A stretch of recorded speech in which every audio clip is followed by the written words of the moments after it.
курсту былтыр ушу күздө сентябрда баштаганбыз. 11 корпус здание. Узуну ар бирөөнүкү 28, туурасы 18,4.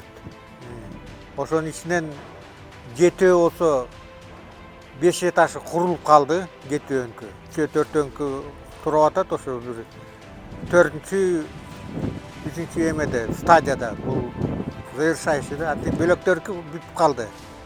Подвал менен тиги 5-этаждан аганда 6 этаж болуп калат. Азыркы деңгээл менен өткөндө где-то бир 60-65% бүтүп калды. Жумуш токтогон жок, жүрүп атат. Күнү түн иштемей.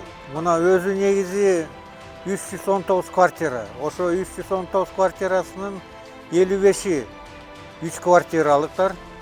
Анан 2 квартиралык үйлөр болсо саны боюнча 143. Анан бирөө болсо 1 комнаталыктар 121. Общий саны 319.